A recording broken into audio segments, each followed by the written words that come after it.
or okay, all yours. Okay, thank you everyone for joining. We continue with our BWJ and the LTD. Last Saturday, we stopped at John chapter 2, verse 11, at the end of the recording of the miraculous signs in Canaan in Galilee. Today, we will try to cover John chapter 2, verse 12 to John chapter 3, verse 36. In these passages, we travel from Capernaum and touch down in Jerusalem and then Judean countryside near at Aenon, near Salim, the north Samaria. In our reading, we'll try to cover the following incidents and events. Christ's zeal for his Father's house, John chapter 2, verses 12 to 25. The face-to-face meeting of Nicodemus and Jesus, and the gospel of salvation revealed to Nicodemus. That is in John chapter 3, verses 1 to 21. And then the humility of John the Baptist, his consciousness of his role in God's plan, and his testifying of who Jesus is in John chapter 3, verses 22 to 36. This testimony by John the Baptist had been covered by Brother Henry last Wednesday. We'll try to finish all this depending on how chubby I am. So let's start now in our reading. Jesus launched his public ministry from the time he attended the annual Passover celebration in Jerusalem.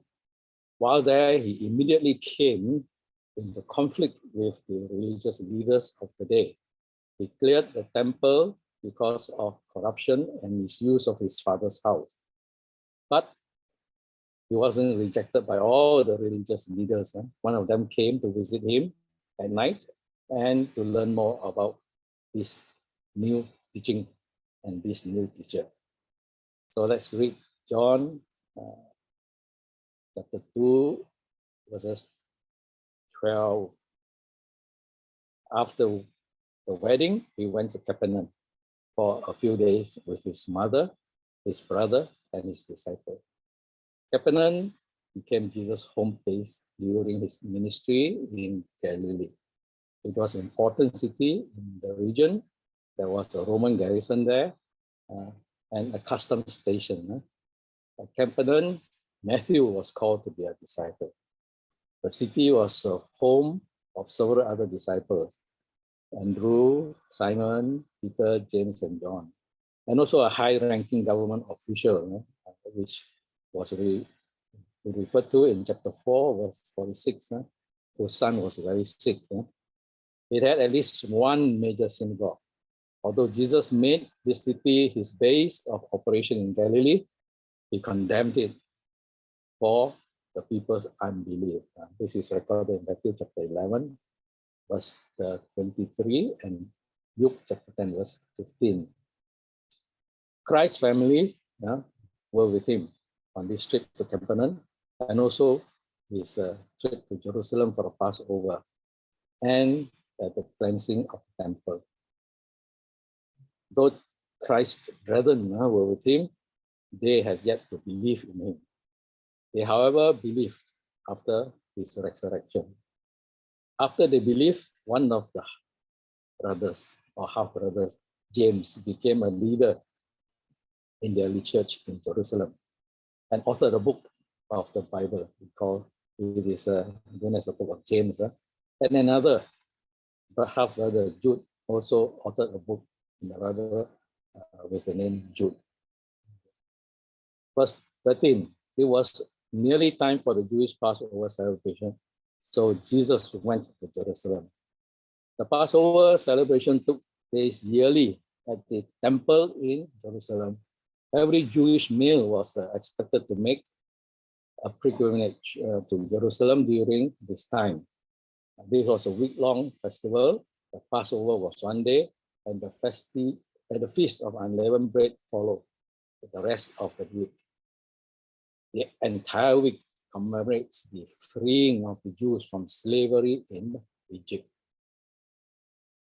Jerusalem was both the religious and the political seat of Palestine and the place where the Messiah was expected to arrive.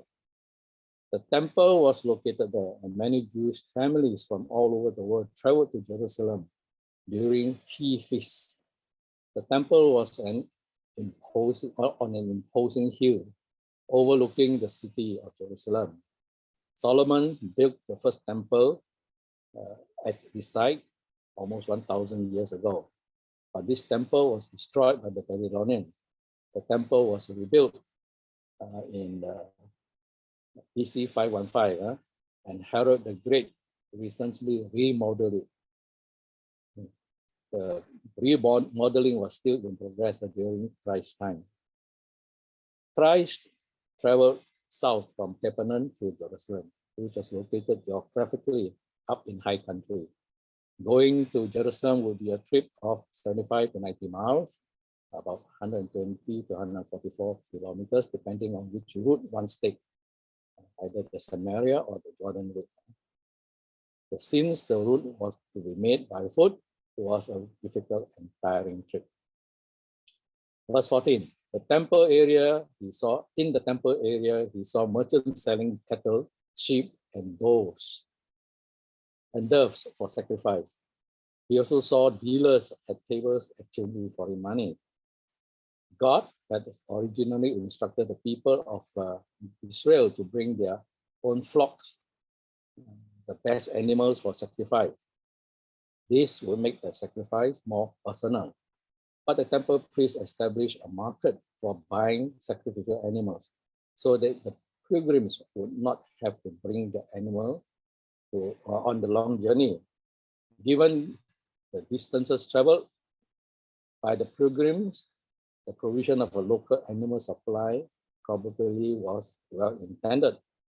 But what had begun as an informal farmers market along the road coming into Jerusalem had gradually developed moved into the temple ground and taken up the very place for worship.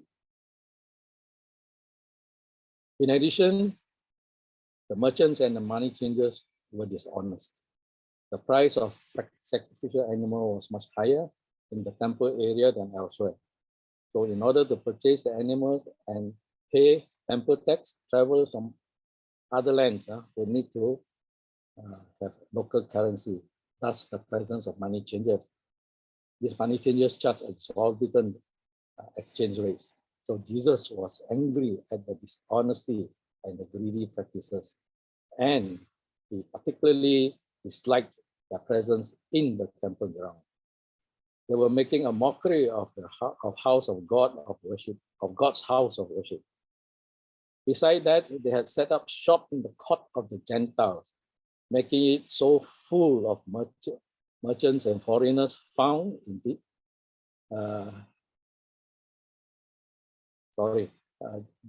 they set up shop in the court of Gentiles, making it so full of merchants that foreigners found it difficult to worship. And worship was the main purpose for the visit to the temple. And the place of worship has been desecrated by dishonest going on.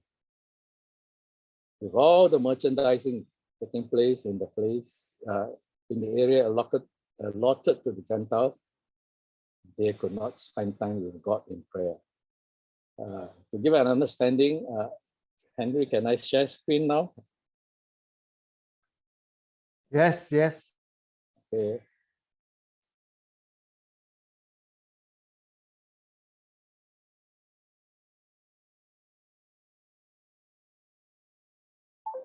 Sorry, having a little bit problem.